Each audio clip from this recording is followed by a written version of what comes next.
So, my learned brother,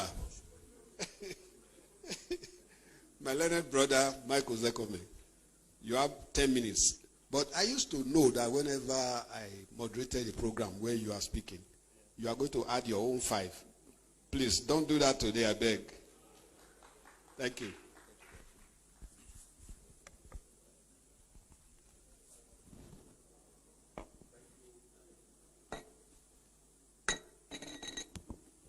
Thank you, Revered Professor Iradia. You once interviewed me on your program. I don't know why you have dropped that program now. Let me say I'm very happy to see my brother and friend here today, Barrister Nyesom Wike, Dike Ohawan Ikwere, great Nigerian, man who has interrogated the issue of concerning our democracy, particularly our federalism as a concept, through his actions as a governor.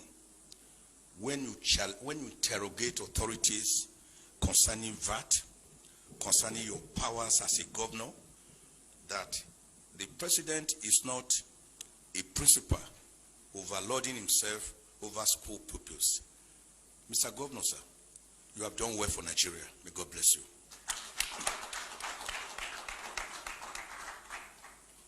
When I listened to my rights activist on the pulpit, that's what I call him, my very good friend, Bishop Hassan Kuka,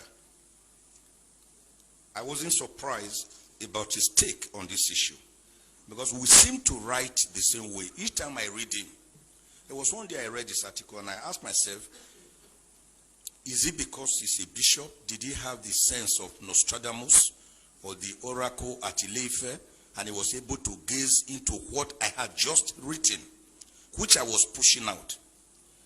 Prolific man, we are lucky to have a you in these perilous times. Continue to speak up. Heavens will not fall. Like one person ever once told me, if the heavens fall, it will fall on all of us. But it's never going to fall. Nigeria nationhood, cohesion, do we have one? I know we don't have one. Nigeria is still yearning for nationhood after her independence since 1960. Perhaps one of the greatest fault lines we have is the way itself by which we came together, cobbled together by Lord Lugard on the 1st of January 1914. Perhaps one of the most or the strongest fault lines is the way we were even named when we were formerly called Royal Niger Company Protectorates. And one young lady felt that name was too long. And she wrote an article in the London Economic Times on the 8th of January 1897. I said we should call that country, that area around the Niger area, which was how we came by the name Nigeria.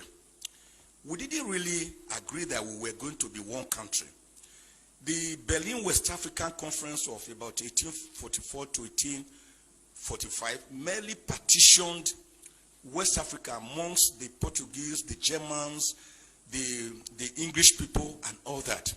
So it was not as if we agreed to come together as one nation, which is why everyone is still suspicious of the other one. We already had the Hausa city-states, the Igbo city-states, the Karen Bonu Empire. Remember, we had great kingdoms, the Oyo Empire, the Benin Empire.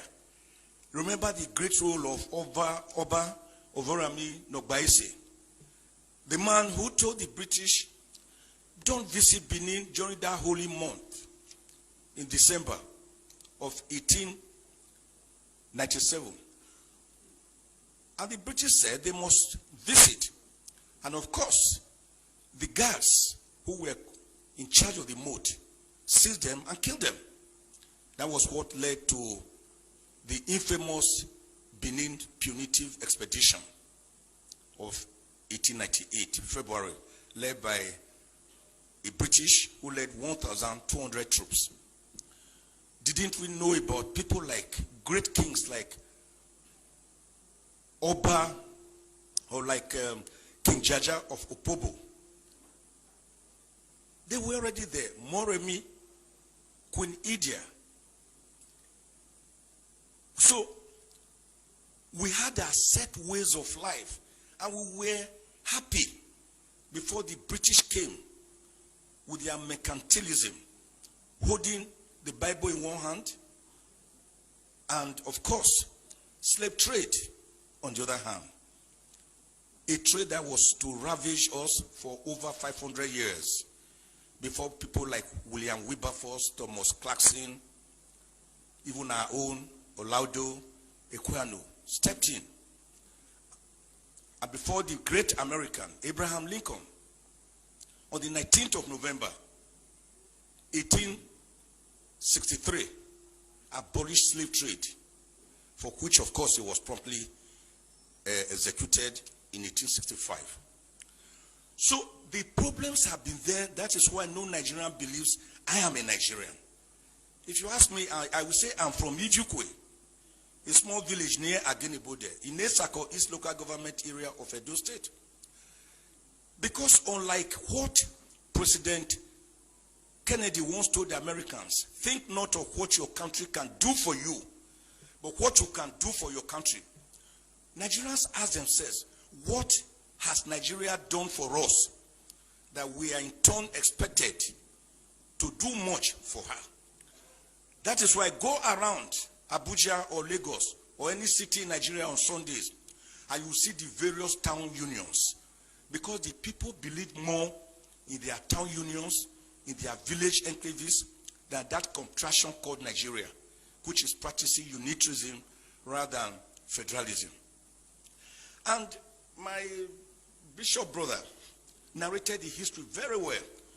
The American Revolution, the independence of 1776, and of course, the Philadelphia Convention between May and September 1787, where they decided to have a more perfect union with 50 confederates coming together. They were already confederates, but they needed to have a more perfect union. It was that convention, at that convention, that they agreed on certain irreducible minimals of government: federalism, presidentialism, the doctrine of separation of powers, which had earlier in 1748 been popularized by the great French philosopher Baron de Montesquieu. It was at that conference or convention they agreed on the doctrine of judicial review. It was at that conference that Washington himself was thrown up, who became the first president of America. It was at that conference you had the great federalists like Alexander Hamilton, John Jay, Thomas Jefferson, James Madison. Great Americans that wrote the American Constitution, which today had just about 27 amendments and about 7,891 words. Unlike our Constitution, which is as big as a briefcase and is unworkable because it is not the people's constitution. Now, what happened at that conference is that the people decided to come together to believe in a document, in a constitution, which was people-driven. After the 50 states came together, 36 states, and then subjected it to a referendum. So I've always asked the question, why is Nigeria, why are we afraid of that word referendum when we hear of a referendum, plebiscite? Didn't we do it here at least in 1963 on the 10th of August when the Midwest region was separated from the Western region to become the 4th region in Nigeria? So referendum is not something we should be afraid of. The process by which a constitution comes into being is even more important than the contents of that constitution, which is why Nigeria derived the present constitution of 1999, that is actually decree number 24 of 1999. So the American Constitution was people-driven, unlike the Nigerian Constitution that was a militarily imposed constitution. It can never enjoy the legitimacy the credibility, the believability, and the autonomy of the people, because it is not autonomous. It is not people-driven. So Egypt did it. They had their own constitution. Iraq, Iran, after a referendum, Kenya, South Africa, Morocco, Tunisia, Eritrea. Why can't we have our own constitution? It is not that it will solve all the problems, but it will be the beginning of the solution to the problems, so that mutual respect will come in.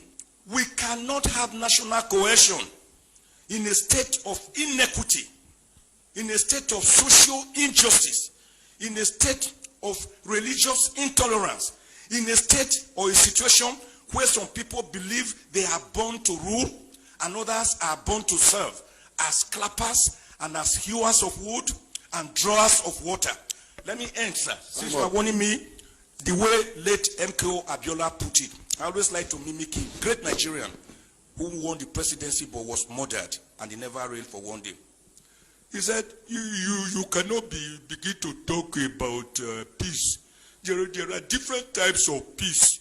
In fact, the most peaceful place on earth is the graveyard, the cemetery.